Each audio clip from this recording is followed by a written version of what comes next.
皆さんこんばんは。明けましておめでとうございます。ミスタービヨンドです。今年1本目の動画は何にしようかなと思っていたんですが、先日 X を眺めていたところ、猛烈に私の心をくすぐるとあるポストを見つけました。それが5000年前には何がいたと題したポストです。いかがでしょうか。めちゃめちゃ好奇心をくすぐる内容ではないですかね。私はいても立ってもいられなかったので、徹底的に調査をしてみることにしました。それにしてもこういうのってめちゃめちゃ熱いですよね。どうせいないんだろうなぁとは思いつつも、ロマンを感じずにいられないのが私です。そこで本日はこのポストの正体と多頭信仰とも呼べるロマンあふれる信仰の世界についてご紹介したいと思います。皆さんは世界には複数の頭部を持っている神がなぜ崇められているのかをご存知でしょうか。ヤマタノオロチ、ヒュドラ、黙示録の獣、ナーガ。この世界にはどうしてかただの突然変異では説明ができない現実ではありえない数の頭部を持っている存在を畏怖したり信仰してきたという歴史があります。なのであのポストを見たとき、まさかそんなことがあり得るのかと心が躍りました。ただ、やっぱりというか、まあそうだよなというか、現実は全く甘くなく、残念ながらあのポストは真実ではないことが調査早々に判明しました。まあそうですよね。では、なぜこれが真実ではないのか。それは、そもそもこれらは5000年前の存在ではないどころか、そもそも多頭ですらないからです。なんなら最も奇妙な存在である中央の存在に関しては、私も海外サイトを徹底的に深く掘ってみましたが、ソース元が曖昧というおまけ付きでした。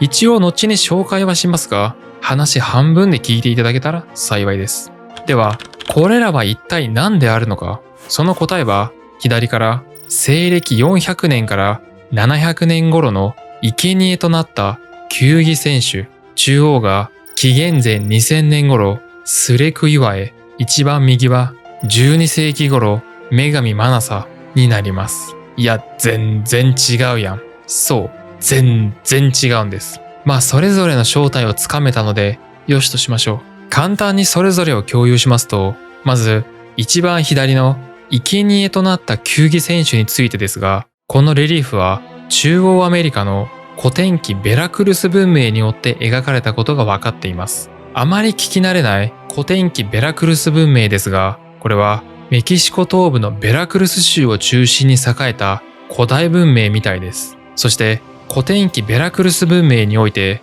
球技は非常に盛んなスポーツでありました。現地の人々がたしなむことももちろんありましたが、球技者は戦争捕虜であることが多く、最後の一人が勝者として残るまで球技は続けられていたそうです。ルールは現代のとは全然違いますが、雰囲気はバスケやサッカー、ホッケーのような内容であったみたいです。ただ、敗者は人身釘技、つまり生贄の対象となり、胸を切り開いて取り出した心臓が神々に捧げられたりもしていました。また、首を切り落とされたりもしていました。なので、まさにその光景を描いているのが、このレリーフというわけですね。なぜ蛇のような首が7つも飛び出しているかのように描かれているのかについて言及している資料は見つけられませんでしたが、これはおそらくこのレリーフの名前が生贄となった球技選手であることから推察するに、血しぶきとケツアルコアトルを絡めて表現しているんじゃないかなと私は思いました。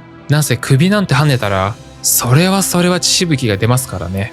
また、ケツアルコアトルの信仰は紀元前1200年頃からすでに民衆の生活に根付いていたそうです。なのでそれを踏まえると、それと絡めたんじゃないかなと私は思いました。実際、この時代における球技は、宗教や当時の世界観そのものを反映させた儀式だったみたいです。続いて、中央の存在です。これの正式名称は、スレクイワエです。調査の過程で見つけられた、おそらく最も信憑性の高いソースが、2022年8月17日に出版されたオロジョニキーゼ労働者新聞というロシアの新聞記事です。ただ情報が載っていたページと新聞社自体がリンクはされておらず、単独でネットの海に存在していたページなので、信憑性は 50% 程度と考えていただいた方がいいのかもしれません。それを前提に話を進めますが、これはハカス共和国というロシア連邦領内で発見された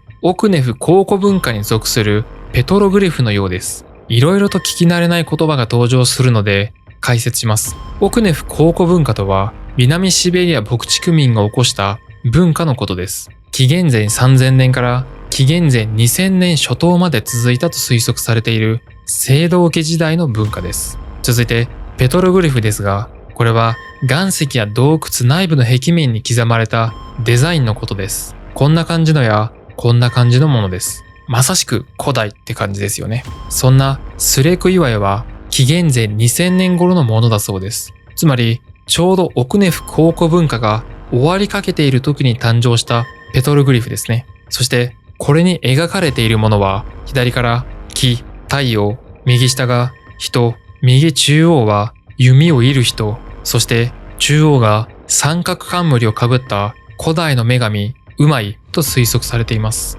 なのでおそらくですが、首が7つあるように見えるものはもしかしたらですがこんな感じだったのかもしれません。つまり首ではなく冠だったというわけですね。このウマイという女神は古代ユーラシア大陸において非常に重要な位置にあった神だと推測されています。というのもウマイは第一信仰と関連があり、出産や幼児の守護者であったからです。なんならウマイという言葉自体が母親のお腹、胎盤、へその緒を意味するそうです。一応正式に名前が登場するのは8世紀頃のクルティギンの碑文ですが、信仰自体はそれよりもはるか以前からあったと見られています。ちなみに地元ではこのスレク岩絵のことをピチクティグタグ、描かれた山と呼んでいるそうです。なんだかちょっと響きが可愛いですよね。最後にご紹介するのが女神マナサについてです。一見するととてつもない邪神のような見た目をしていますが、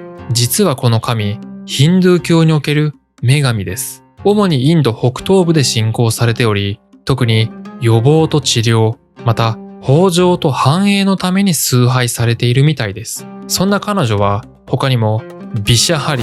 毒を破壊するもの、ニッティーヤ、永遠なるものなどの別名で知られています。なんか途端にかっこいいですよね。ちなみに造形はすごいですが、実際は黄金の肌色と笑顔の美しい女性として描かれています。4本の腕を持ち、蛇に覆われた姿でハスの台座の上に座るか、あるいは蛇の上に立っている姿で描かれていることが多いようです。7匹のコブラの広げたフードが天蓋となって女神を守っているんだそうです。天蓋というのはよく映画やアニメで登場するこんなやつです。このことからもわかる通り、構図としては女神と7匹の蛇が真の姿であり、1匹の蛇が七股に分かれているわけではありません。またギリシャ神話のように多神教であるヒンドゥー教らしい複雑な物語を持っているという背景もあります。気になった方はググってみると面白いかもです。個人的に押せるなと思ったのは2点ありまして、ちょっと簡単にご紹介します。女神マナサは信者に対しては慈悲深い一方で、彼女への崇拝を拒む者にはなんと厳しい態度を示していたそうです。また根血ゆえに完全な神聖は否定されています。なので女神としての権威を取り戻すべく、信者獲得を目標に日々努力を重ねていたそうです。なんか時代が違えばアイドルとしてファンがたくさんついているんじゃないかなと思わせてくれます。かなり親近感が湧く女神です。いかがでしたでしょうか？以上があの好奇心をそそるポストの正体です。つまりいずれの場合においても頭部そのものが多頭になっているわけではなかったというわけです。少し拍子抜けしてしまいますよね。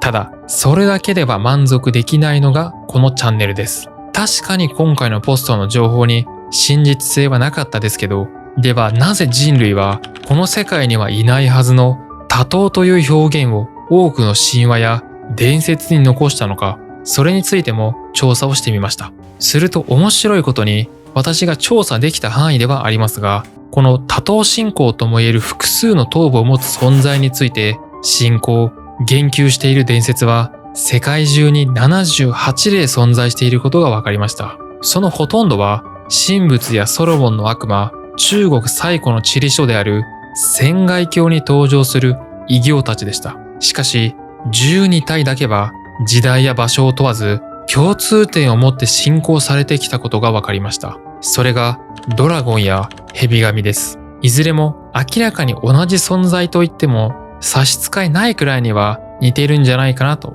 思います。なんせ同じ巨大爬虫類ですからね。翼があるかないかの違いです。神仏、ソロモンの悪魔、船外鏡の存在たちはある程度説明がついたので、そこをまずはざっくりご紹介します。多頭信仰と聞くと、何それって感じがしますが、神仏において一つの肉体に複数の顔があることは、実はそれほど珍しいものではありません。おそらくこれを見ているほとんどの方も人生で一度は見たことがあると思います。例えば、重要文化財にも指定されている十一面観音。この観音様は正面の顔の他に複数の顔を持つ仏像です。これは世の中の困難を見逃さないという意志を象徴しているそうです。他にも奈良県の興福寺にある阿修羅像。こちらの像は三面六臂と呼ばれ、3つの顔と6本の腕を持っていますが、各顔は異なる表情を持っています。これは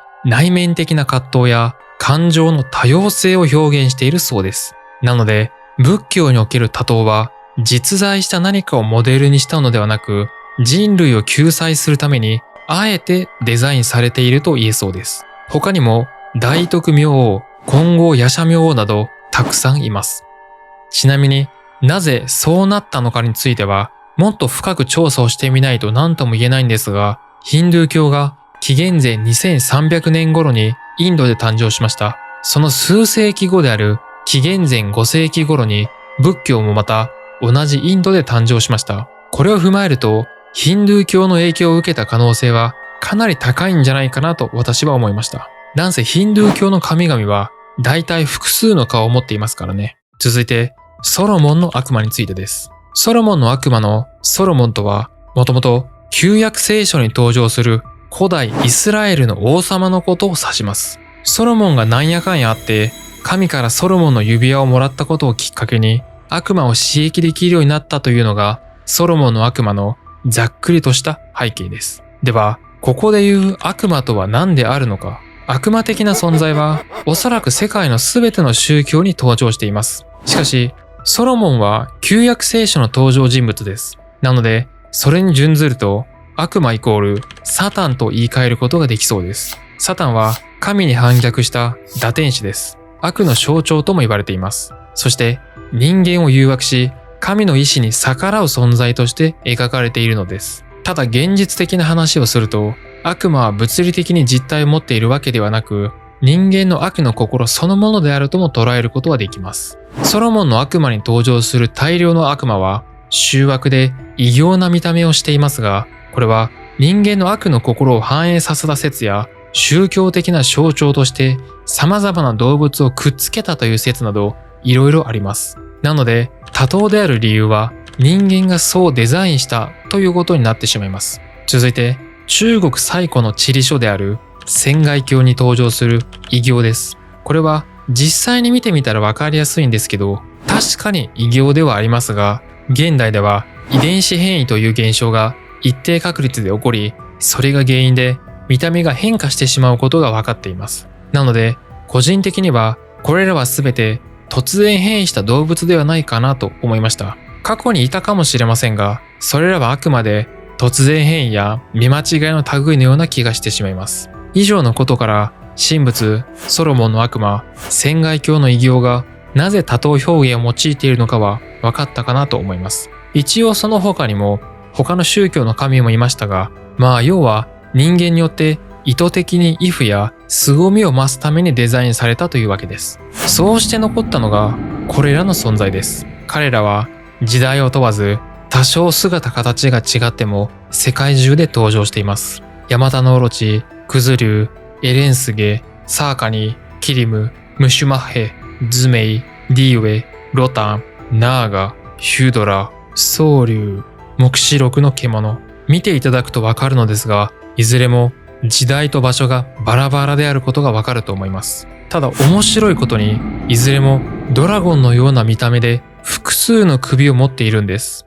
ドラゴンが記録されている最も古い記録はウングイ伝説であり、紀元前2000年から4000年頃にできた神話であると言われています。このウングイはよく牛や女性をさらうが、最終的に英雄によって倒される。そしてその見た目は頭が3つあるんだそうです。もう見えてきましたね。世界で一番古い竜伝説、女性や家畜をさらうという性質、英雄によって倒される複数の首を持った竜。これは神話では定番中の定番のストーリーです。北欧神話の雷神トールは牛を餌に世界規模の大蛇であるヨルムンガンドを釣り上げるそうです。日本のヤマタノオロチもスサノオノミコトが娘を食べるドラゴンを退治するお話です。もちろんこれには因果関係はありませんし、論理性も超越しているとは思います。ただこれが巡りに巡って尾ひれが月についた結果、